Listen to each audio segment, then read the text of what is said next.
Gracious and wonderful God, thank you for Plymouth Congregational Church. Thank you for all of the people who call this place home. Thank you for your movement in and through the work that we have done all throughout the years, but certainly in the last year. Thank you for the presence that has inspired us, that has encouraged us, that helped us do this work before us. And as we go into this annual meeting, we ask you to move all the more, that you touch our hearts and minds, opening our imaginations to see and decide and to be on one accord with one another and you. Use this time, hallow it, such that we may come away from it more secure, more encouraged, more inspired, determined to do the work of ministry, to be a neighbor to the people around us. Use us. Use us for the work that you have to do. Anything that you need Plymouth to do, steady us and prepare us to do it. And we know not all the needs of the world, but we will wait and pray and hope and listen for your guidance. Let everything that we do honor you today as we honor the work that we have each done.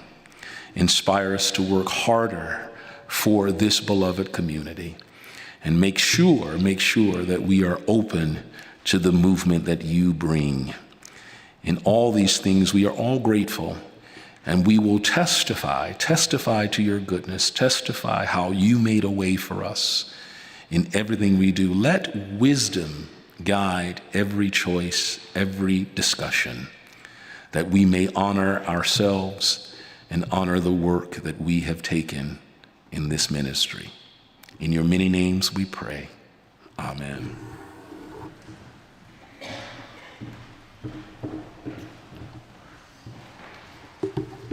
Thank you, Dwayne. I'm going to call you right back up to give the lead minister report.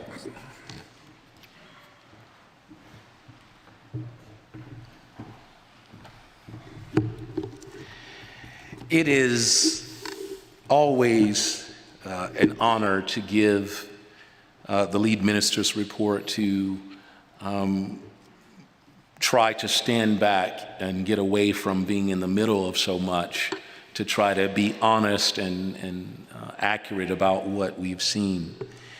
But the one thing I want to start off with saying in my report, despite many of the challenges that we've seen in the last year, with certainly with the leaving of some of our most beloved staff and clergy, specifically leaving last spring of Ann Gustafson, the leaving of the eponymous Doug Freeman, and then our ministers Seth Patterson and Beth Hoffman Copenhaver. We have really been challenged to pull together and continue the work that we have before us. But I also want to remind and remember, even though it may be hard to, is that we lost some great stalwart members of our church last year.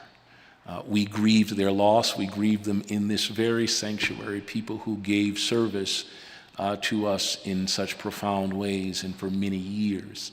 And so I know and I have seen us carry that grief along with a sense of uncertainty. But in all of that, I am happy to report that we have stayed true to Plymouth's call. There has not been one falling away or moving back or retrenchment in our service, whether it be the service of giving, in terms of our community fund, where we have been working with the organizations we've worked with for a long time, whether it be Groveland Food Shelf or Habitat for Humanity or Beacon. We have not moved back one iota in our commitment to that great work in the community. And so that is something to be proud of. That is something to keep in your mind, that no matter what we were going through, we stayed true to our mission.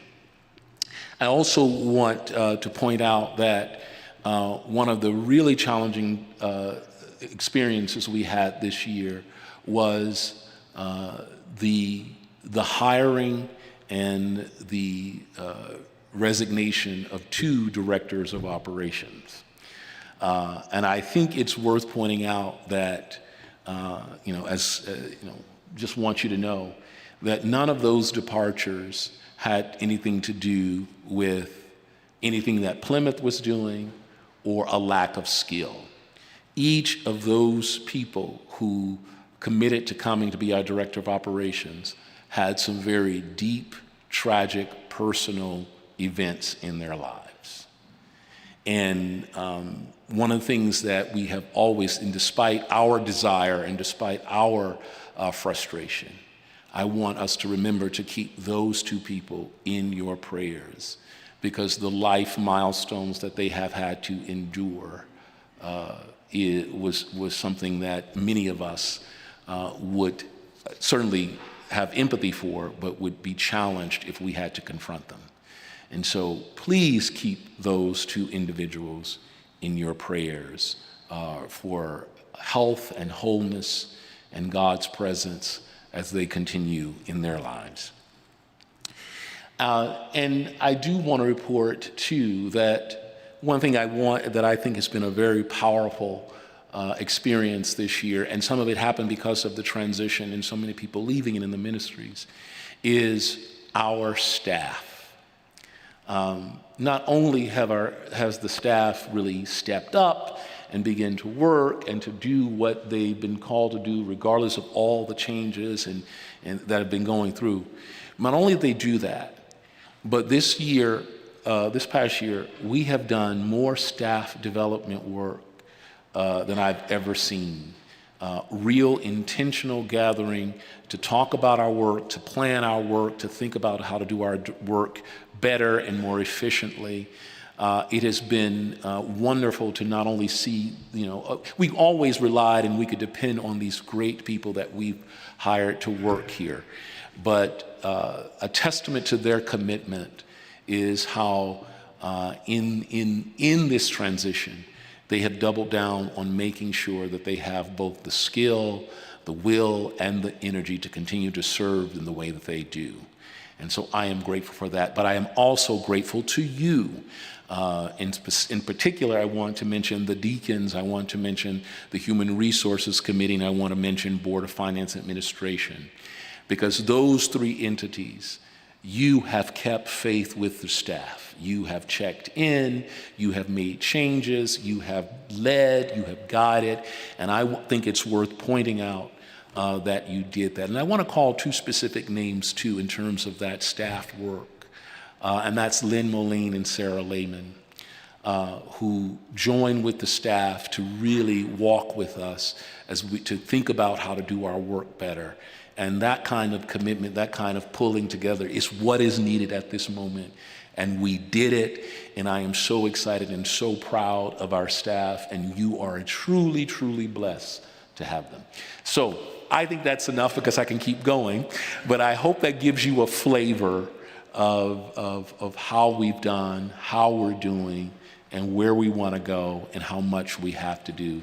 I think we're in good stead to do it. Thank you.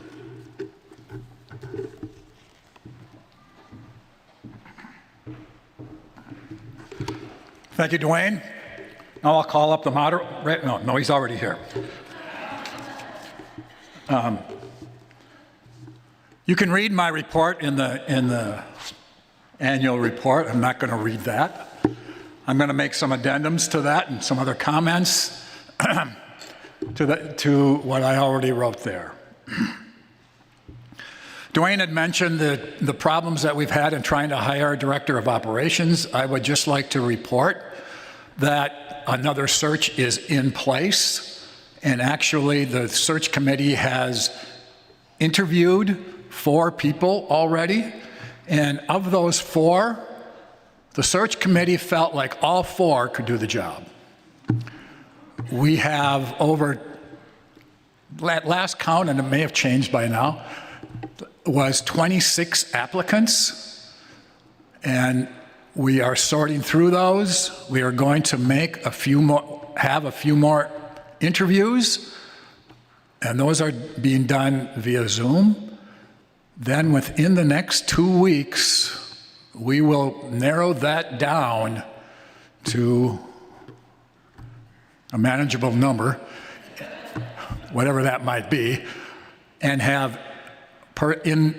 live, in-person interviews with those folks. And we're hoping to have someone in place by August 1st, if not earlier.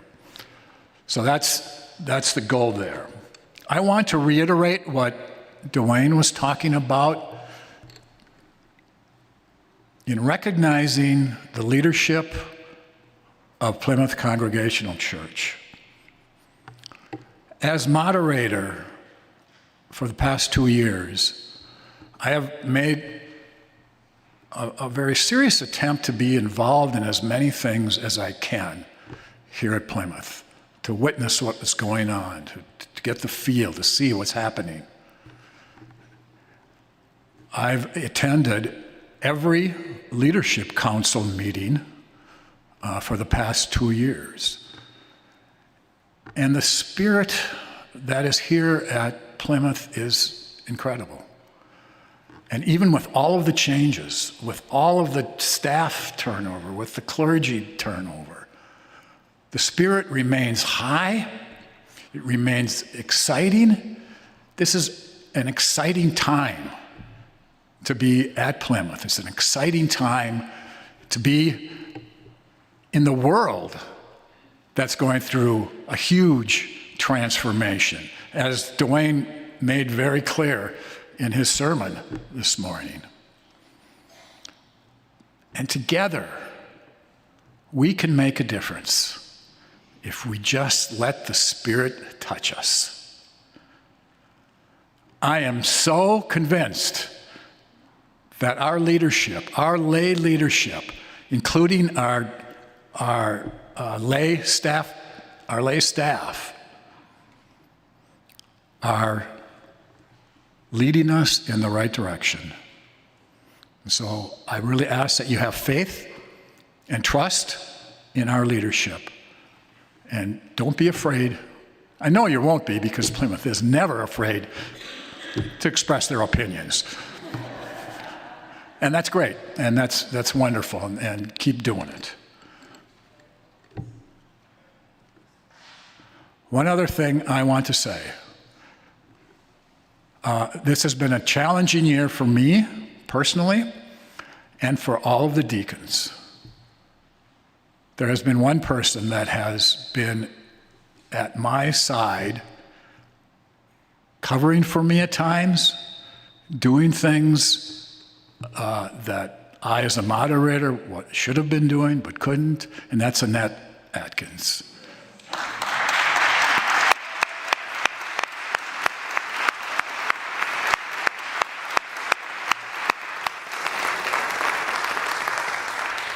And I got to tell you, so I've worked with Annette for the last 3 years.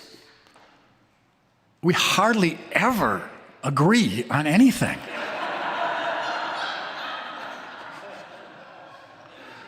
But the one thing that we do agree on is that we want what's best for Plymouth. And we may have divergent ideas on how to do that, but that's okay, and it's been great. And for me, that has been a huge blessing. And I really count Annette as a really good friend, even though we don't agree.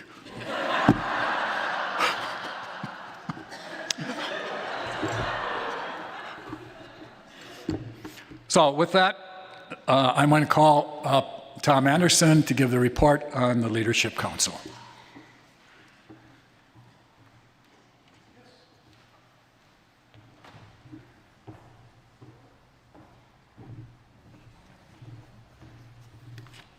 Good morning. I'm Tom Anderson. I'm chair of the Leadership Council. Dwayne just handed me a note asking me to thank those who are rolling off the deacons, and I would love to do that. Annette Atkins is leaving, Sue Aston, Peter Eicht, and Sue Krolich.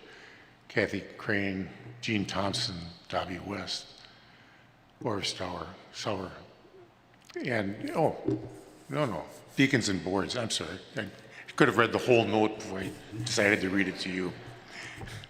Try that again. Three deacons are leaving: Annette Atkins, Sue Aston, Peter Eichten. Sue Krolik from Board of the Arts, Kathy Crane, Jean Thompson, Dobby West from Board of Finance and Administration, Orv Stoddard from Board of Outreach, and Cheatham from Board of Spiritual Formation.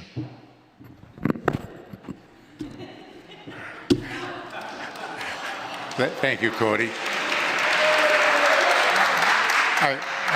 Our staff does take care of us, don't they? Becky Doherty from Board of Worship, and Nicole Janvier from Board of Worship.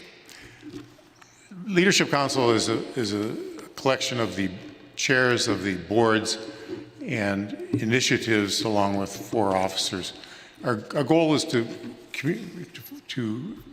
encourage communication between those boards and the deacons, and to make the church be more a whole. I know that every time I come to Plymouth, I feel the spirit, the vibrancy, the enthusiasm, and it gives me great hope for the future of Plymouth. There just is no denying this is a busy place, an active place. It has been a year of challenges that have been laid out, and the Leadership Council has done its best to be real.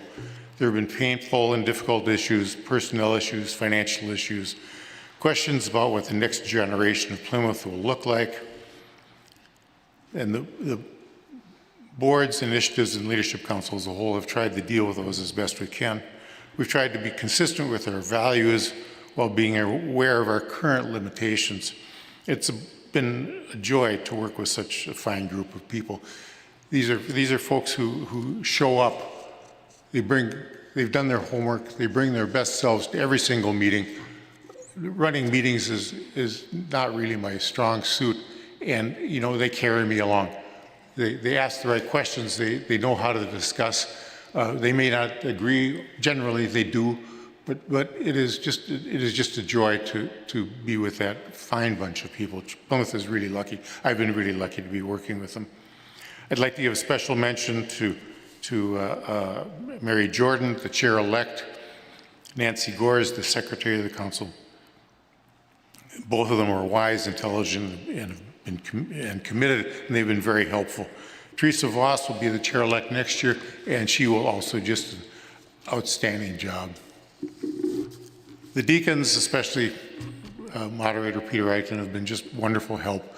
That communication of having Peter at our meetings has made a big difference in terms of keeping the communications at a very high level. I would like to acknowledge one especially difficult loss. Doreen Bruins, the church archivist, that's a position on the Leadership Council, was a church archivist at the time of her death last winter. She was a deeply caring person, committed to her challenging work as our archivist. Doreen and I joined Plymouth at about the same time, almost 40 years ago, and we are on a variety of boards and committees together. I'm one of many who will miss her. When I joined Plymouth, I knew that I was going to be making friends, or at least I hoped so. But what I didn't know is that when I got to be an old man, I was going to start losing friends. That was an unexpected and really hard part of being at an organization where you rely on relationships. And Doreen has just been sort of a model of that for me. I really missed her. I do have a special request. I would like all of you who are here or all of you watching to come to worship at 10 o'clock this summer. It is a time to expose the congregation to different forms and patterns of worship. We're having groups that the 9 o'clock and the 11 o'clock service have been substantially different in the way they present Sunday morning. What I'd like you to do is when you leave the house, get your phone, your glasses, your keys, but leave your judgmental part behind and pick up your curiosity part and bring that with you. so that you can come to the service and take what is offered. Some of the services will be somewhat unfamiliar, and I would like you to ask the question, what is there in this service that I can learn from? Not is this the service that I like the best? Ask the right question. What can this service teach me?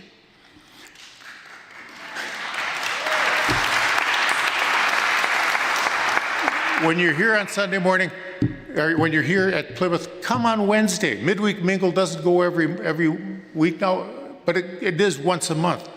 Forums are going to be available on many Sunday mornings at 9. There's still a lot going on. The church is a magical place on a summer afternoon. Come sit in this, it'll be mostly dark room. Sit in the chapel, sit in the courtyard, walk through the gardens, stand out on the corner of Nicollet and Franklin and get a slice of the city. It's where we live. It is a place that is happening.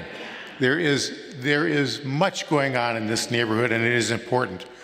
Get ready for fall. You've got a whole summer. The 25-26 year program is going to be transformative in the very best sense of the word. We will continue to ask the question, what is our role here in this church, in this neighborhood, and in this time? It is a fundamental question to the future of Plymouth Church. We have asked that question many times in the past. Often it has been evolutionary. We're being a little more direct this time. Our intentional interim is charged with that question, taking this big ship, this big church, and steering it in a direction that fully matches our values and our purposes. The results will be stunning. Buckle up, kids. It is going to be a wild and wonderful ride. Thank you.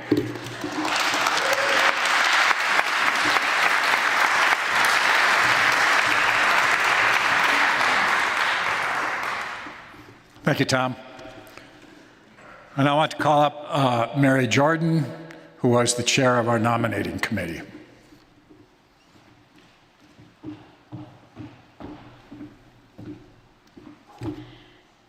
So I want to say good morning, church. I love how JT does that. I just wanted to try it. As he said, my name is Mary Jordan, and I've served as the chair-elect of the Leadership Council this past year. And in that role, I held the position of the chair of the Nominating Committee. And that committee this past year has been a small one, but very mighty. And the group is Bonnie Yanda, Heidi McAllister, Nancy Gores, and Annette Atkins. And I just want to take a moment to thank them for their effort, their time, their wisdom, and their hard work over the last 4 months.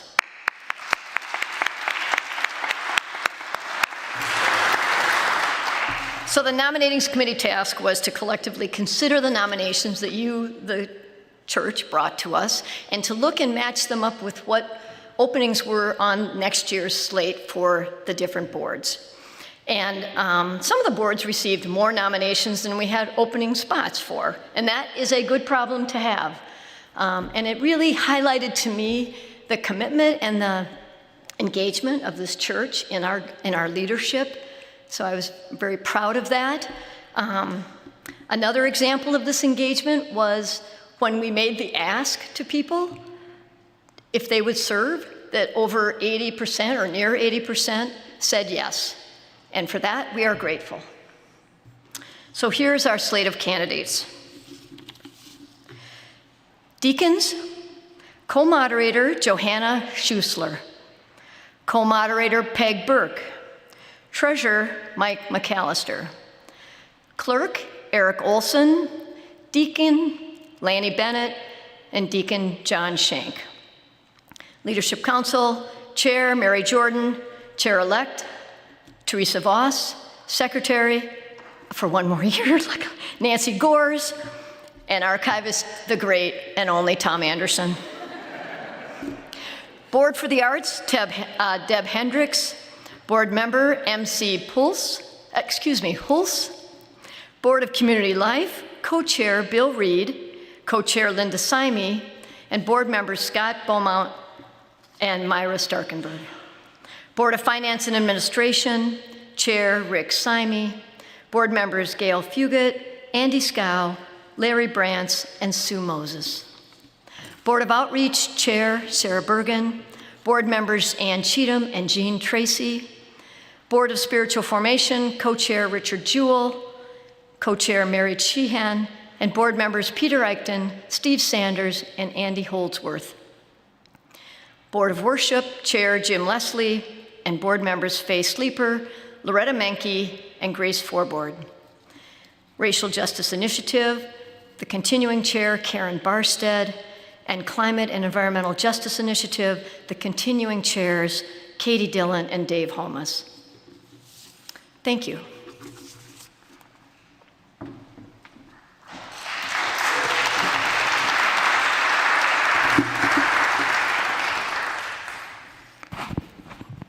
Thank you, Mary. And now I want to call Bertie Cunningham, and Bertie is our new Director of Congregational Care, to do the roll call for 50-year members, our deceased members, and staff milestones. Bertie.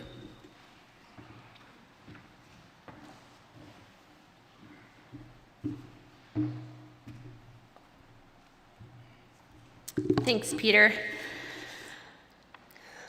I feel like it's a huge honor to do all these things, so please give me grace as I say some names. And first I will start with 50-year members. If you're here, if you want to rise or wave your hand, at the end, we will give you a big round of applause.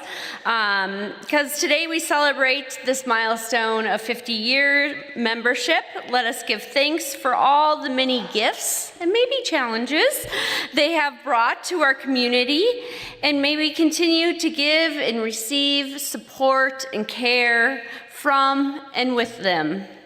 So celebrating 50 years, Cynthia Andrews, Carolyn Burnell, John Carlson, Sarah Keeker, Nancy Parsons, Suzanne Paulson, Jackie Prince, Deborah Randolph, Jane Sandbo, Karen Shroop, Lee Shaw, Al Trustle, Parker Trustle, Betty Ware.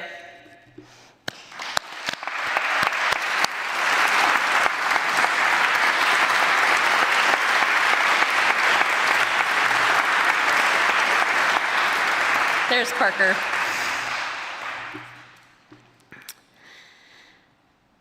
And let us honor those who have died this past year, for they were a part of the fabric of our community.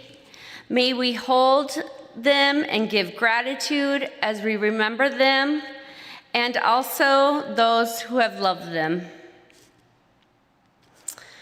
Gail Adelsman,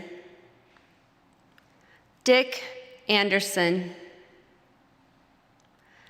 Alice Bailey, Neil Bailey, Lucille Brink,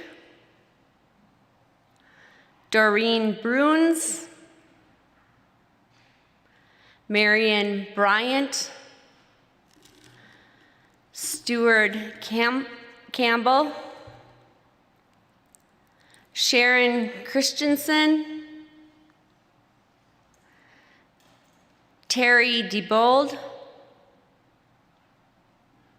Nancy Gertz Larson, Bob Hine, Ken High, Linda Jones, Carol Lilyholm, Len Lilyholm, Janet Nelson, Ann Newhart, Becca Norris, Tom Perry, Dick Rowland, Pat Sanders, Sarah Stout, Judy Tackleman.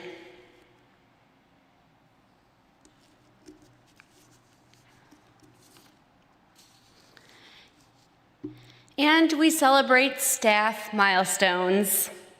We have 5 years for Dwayne Davis, Marie Schultz, 10 years, Malcolm Williams, 15 years for Malcolm, huge part of our community. And James Bowen, 40 years. Let's give him a round of applause.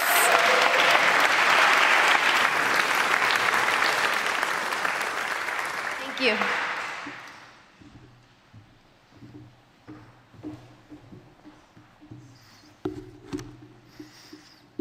Thank you, Bertie. We now move into the action items on our agenda. And so I call forth our parliamentarian and deacon and soon-to-be clerk, Eric Olson.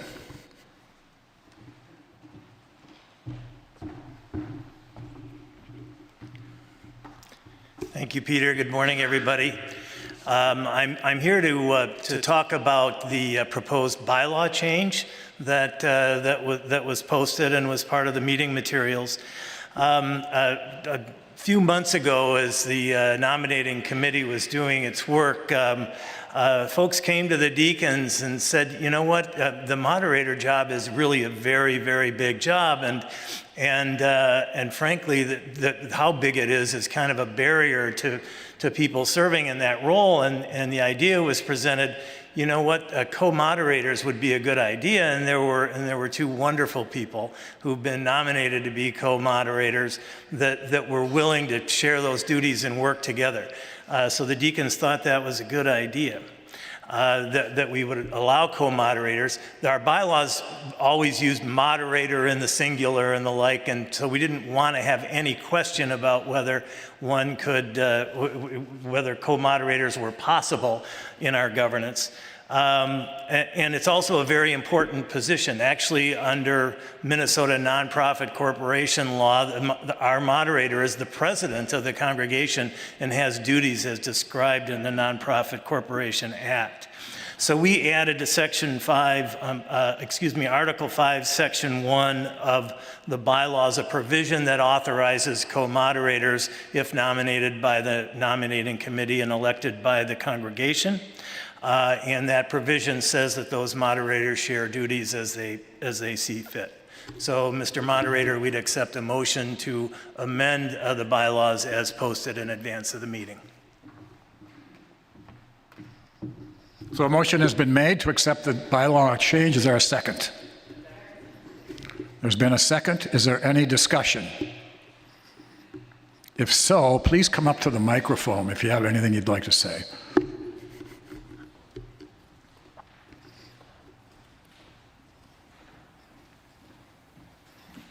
Hi, I'm Beverly Gores. I just have a clarification. I actually copied it off. It says here there may be two moderators. Does that mean if we get one, that's okay, or do we have to have two? No. Okay. We also didn't approve the minutes from last year. We didn't. It's right on my agenda, too, to do that. Is there any other discussion on the bylaw change? Hearing none, I'll call the question. All those in favor, just say aye. Aye. All opposed? Any abstentions? If not, that motion has carried. At this time, I will make a motion that we approve the minutes. They were also printed in your in the materials for this meeting. Make a motion, Beverly, thank you for reminding us, to approve the minutes from the annual meeting from June 9th, 2024. There is a second. Any other discussion on the minutes? See none. All those in favor say aye. Aye. All opposed? Abstentions? That passes. Thank you. Now we will get into the budget for 2025, and to talk about that, Mike McAllister. So Mike.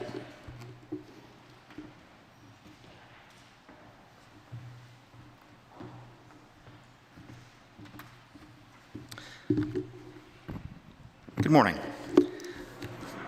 My name is Mike McAllister, and as you're probably aware, I am currently a deacon. I'm currently serving as a treasurer. So if you take a look at the materials that you have, page 23 is the beginning of the budget presentation. We had an opportunity last week to go through some questions and answers in a budget information session, and that session was shared via email, a recording of that session.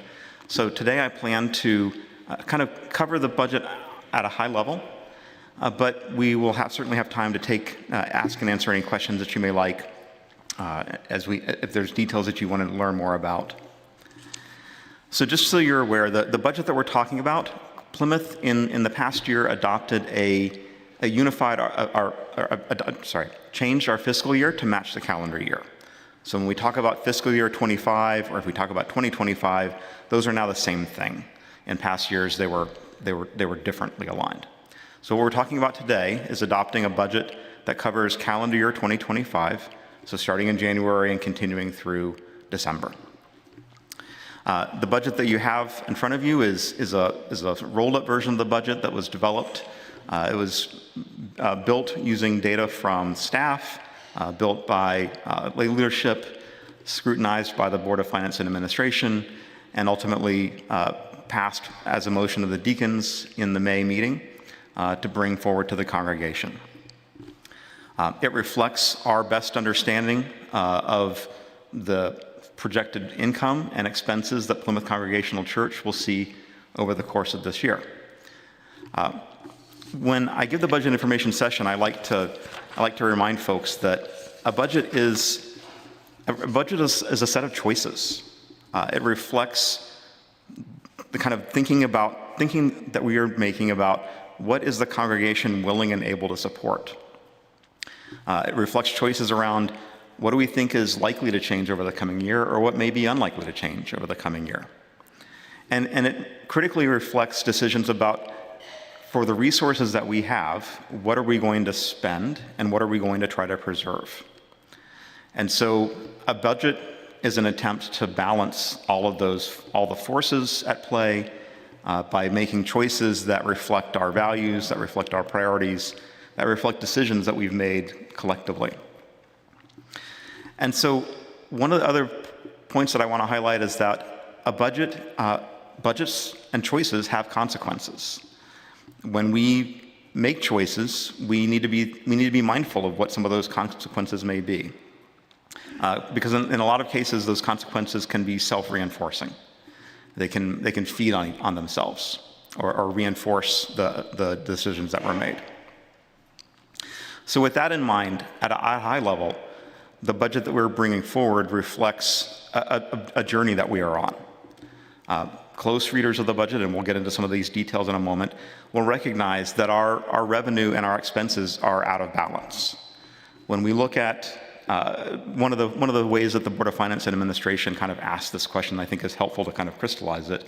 When we look at our pledged income, our likely income, when we look at the income that comes from the building and the events that are held here, and when we look at what I'll say a safe draw would be from our investments, our revenue from all those sources covers about 83% of our expenses right now.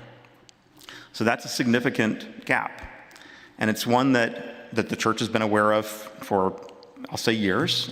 We don't need to quantify how many. I can't think of how far back we need to go, but I know this has been an ongoing discussion and debate for quite some time. But when the Board of Finance and Administration and the deacons grappled with that imbalance at the end of 2023 going into 2024, there was some decisions made to try to set a 5-year plan forward that would begin to right that imbalance, that would step down, or that would basically step down expenses or increase income such that we got back to where our revenue and safe draws on our investments comfortably balanced the expenses. And so what I can say is last year was the first year when the Board of Finance and Administration and the deacons set forward that plan, we looked at a 5-year course of changes. So last year's budget drew about 14%. When we calculated the draw last year, it was about a 14% draw. This year, we are at a 12% draw. Next year, the plan has us at a 10% draw. And so you can see we're making these steps year over year to try to return, to restore a balance between the income and the expenses, with the ultimate goal being that the balance, that the current ongoing revenue should meet the expenses that we are seeing. So this budget, just to kind of reiterate that point, it lives into that second step within that 5-year plan. We are at a 12% draw. It's not a sustainable draw in and of itself for all time, but it is a step in a journey that we are on, and that the Board of Finance and Administration has a subcommittee working on this, thinking about what new income sources might be generated, thinking about what expenses could we do without, what choices would we make differently to try to reach that balance. The deacons are also very committed and aware of this. The Board of Finance and Administration as a whole is aware of this, and there is work being done on this. But just to reiterate and to underline that final point, we are on the second year of a 5-year journey. Further significant changes need to take place because the gap is still significant. Okay, so let's take a look for a moment about, if you look at the budget on page 24, I'll just highlight a few points about the income and the expenses. So our biggest source of income for the congregation is congregational giving. And what we see at a high level is congregational giving continues to follow the historical trends where we see fewer people giving and we see greater gifts from the same members. Those two forces have been kind of a consistent trend for a long time, but I think we can see when we read off the lists of the members that are no longer with us, that's one way that givers decline over time. We've also certainly seen some givers that have stepped away over time.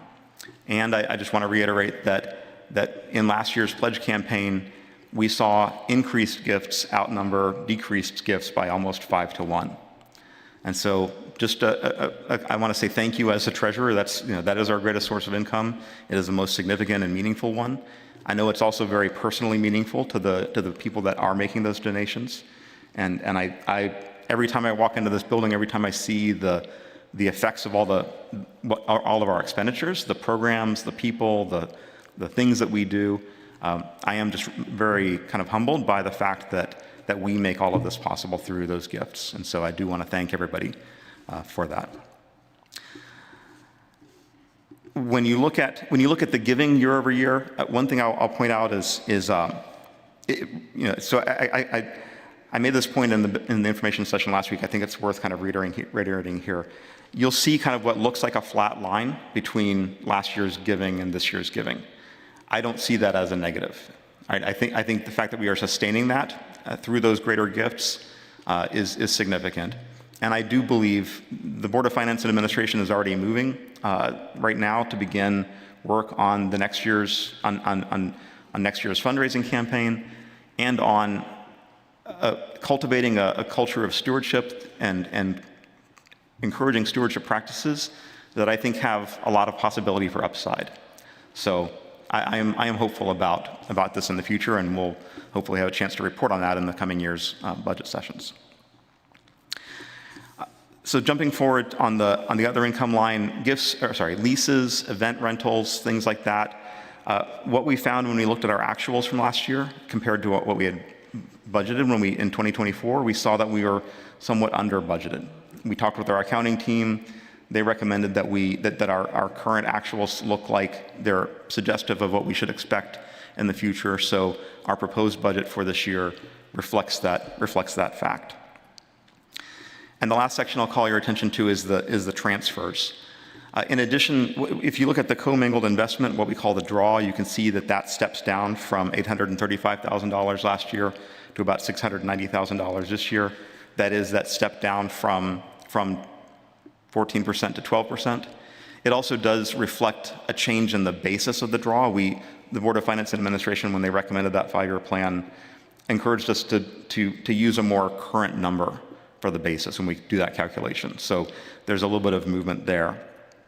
You'll also notice that the parking lot income that was the proceeds of the sale from about 5 years ago, deacons at that time designated that income to be used for operating purposes, and that last year was the last year that we had that source of income. So all told, if you look at the comparison between last year's budget and this year's budget, we're looking at about $300,000 kind of decrease in the revenue for those various reasons. I wanted to kind of make that point of that top line number after you've seen all the details, because it's not like we're seeing a $300,000 decrease in our income from like giving, at challenges. It's decreased because of the 5-year plan that we're on. It's decreased because of changes to the running out of the proceeds of that sale. It's decreases from building income. But that all kind of paints that picture of where we are on the revenue side. On the expense side, one high-level figure that everybody should be aware of is our staff makes up approximately 60% of our operating expenses each year, the salaries, the benefits that we pay. And so Plymouth our money goes to the people that support us. One of the things that we've done in this year, as you heard in the other reports, there's been considerable turnover, there's been considerable change in the staffing.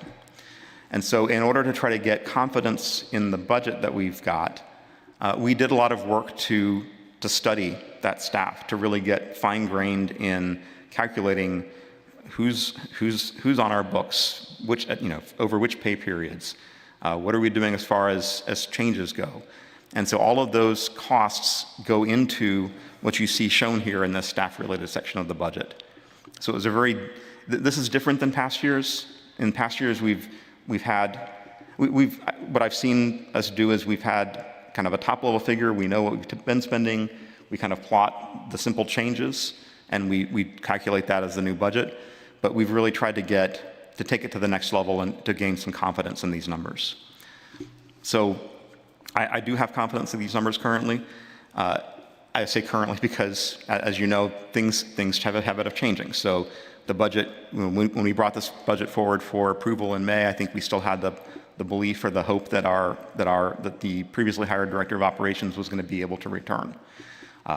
That part's, now we're looking at an August start date, or we're working towards an August start date.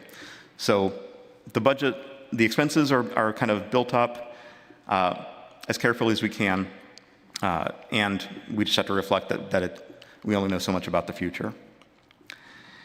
One thing I will also say is a consistent theme that I have heard from the Board of Finance, from the deacons, from reactions in budget meetings like this, is that Plymouth believes in our staff and values our staff and wants the salaries that we pay to reflect that. And so one of the things that the HR committee working within the Board of Finance and Administration recommended this year is that we make a COLA adjustment to salaries. That COLA adjustment is baked into this budget. We've also made some steps to, as people's responsibilities and contributions have changed, we've made some changes in the budget. And so both of those things, those costs they're increased costs to Plymouth, but it reflects what we understand to be our values and our priorities. And so those are baked into this budget, and we are using them for that forward-looking view as well.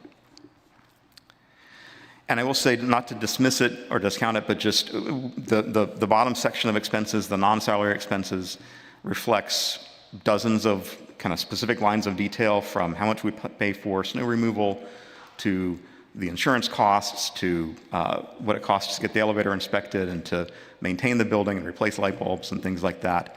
Those costs we've kind of based largely off of past actuals, so what we've spent most recently, with some adjustments for where we knew that costs were going to be different this year than they were in the past. So I don't want to, there's a lot of work that went into kind of putting together those numbers, but the high level story is we're not making substantial changes or material changes as much as trying to reflect kind of where the costs are and what it means. So with that kind of outline, I'm going to make a motion in a moment, and then I think we'll open up for questions and answers if people have them. But at this time, I will move that we adopt the budget as for 2025 as presented in the annual meeting report. Okay, I hear a second. Sophia? There's a motion on the floor, and a second has been made to accept the 2025 budget. Is there any discussion? If so, please come up to one of the two mics, give us your name, and then state your question or your comment.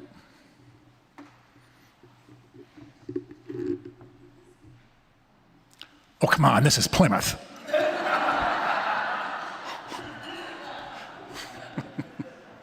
Just want to thank everybody who has worked so hard on this budget. This is ugly business, isn't it? Counting all those beans. It's and they've done it with a sense of purpose, keeping our values in mind, and with a real sense of dignity and looking to the future. And I think they're to be applauded for that. Thank you. Thanks, Tom.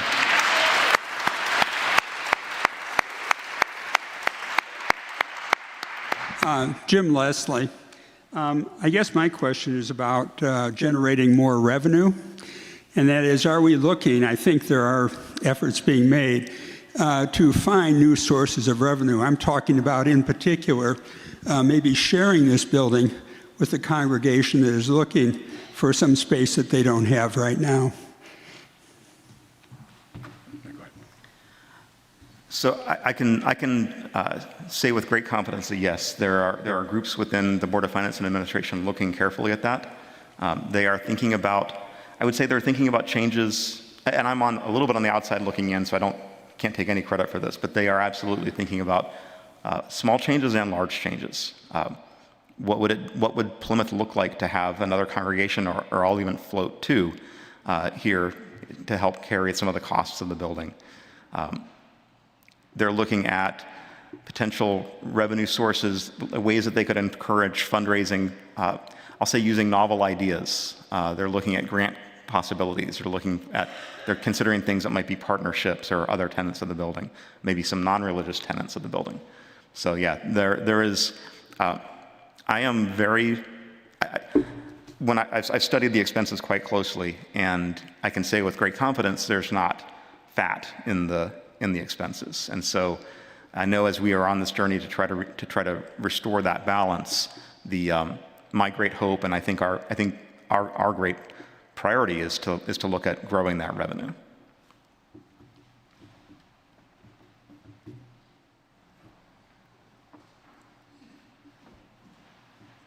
Tricia O'Brien, I'm just curious what goes into the $217,000 for music. And don't get me wrong, we have incredible music here at Plymouth. Yeah, I can speak to that number a little bit.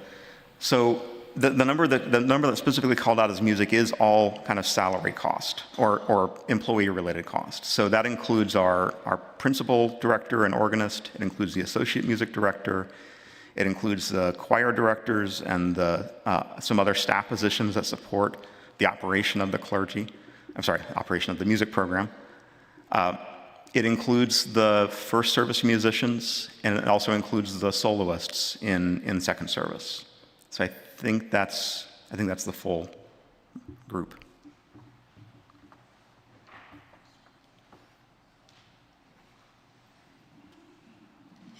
Carl Jones, thanks for the clarification on things. This is not a burning question in that I have not done my homework, but just off the top of my head, I'm just curious, we have recently had 3 ministers. We're about to have 1. I'm just wondering how that is being thought of in the budgeting. So there's kind of 2 ways I can answer that. So one is the budget that we have here covers kind of where we are right now. One of the benefits, meaning the costs that you see here on the clergy line include both, it includes all the clergy we started the year with, and it includes the clergy we're going to end the year with, and the changes to those two over time. One thing that I thought about, and I kind of hear a little bit in that question, is what does that mean, and what does it mean next year? So one of the benefits of putting together that detailed model that we have is that we can look, not only can we look at where are we in 2025, we can look at what does that mean for 2026. And what I can say is 2025, we've had a lot of change, and we've also had a lot of open positions. This isn't part of the budget today, but if we just project all those, if we fill the positions, get to the end of the year, and carry that over into 2026, that clergy line item is going to decrease, obviously, because we have one person in that clergy position. It doesn't. One thing I'll just tell you is, think about the top level, the high level cost is going to be roughly the same as what you see for this year. So the pieces, I'll say the pieces stop moving quite so much, but if we staff that director of operations position and keep it filled all year long, if we maintain all of our other staff positions into 2026, and if we also make another kind of COLA adjustment in 2026, the top line staff related cost number won't move appreciably, even though we are down a number of clergy. And I just want to make another comment on that question. It's one of the reasons that we hired JT, and that's part of his expertise, is really discerning what it is that we are going to need as far as clergy and as staff. So just keep that in mind too. I'm Lynn Moline, and this is not a question, but rather a compliment. Many of you may not be aware of how many years Mike McAllister has been doing what he's doing, and then some. Please understand that for many years he's been operating as a very high-level member of the staff, even though he's a volunteer. And as we've lost staff members, his responsibilities have simply grown. We need to thank Mike.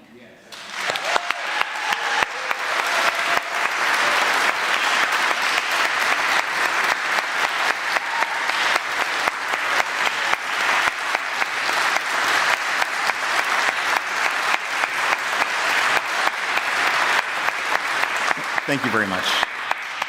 I will say I've been learning on the job, so I hope I'm getting better each year.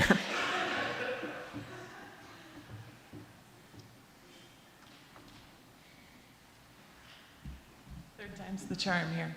I'm Leah Young. I'm on the Board of Outreach, and I just wanted to say there's the piece around the community fund for $108,000, and that's been the subject of a lot of hand-wringing and hopefulness on the part of several boards, and I just want to express gratitude that that's there, and want to say that that's the money that's going to all of our external partners. When we think of housing justice, when we think of food justice, a lot of that money is going to those partners. So when I look into the future of Plymouth and I see a growing congregation and I see people wanting to be here, so much of it is because of that money that is going to express who we are in this community and who we are in this city and in this metropolitan area.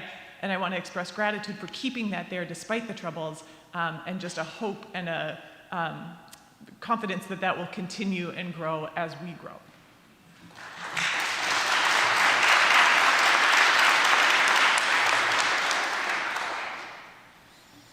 Any other comments? Seeing none, hearing none, I will call the question. All those in favor of accepting the 2025 budget, say aye. Aye. All those opposed, say nay. All those abstaining, don't say anything. We have one last bit of business to do, and so I will call Mary Jordan back up.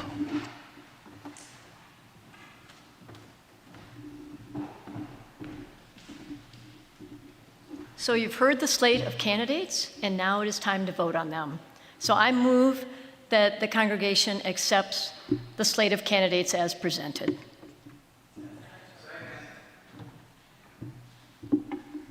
A motion has been made and seconded that we accept the slate of candidates for the coming year. Any discussion? And again, if you have any questions or comments, please come up to the mic. Seeing none, I'll call the question. All those in favor, say aye. Aye. All opposed? Abstained? Thank you. With our agenda being completed, this meeting is now over. Thank you.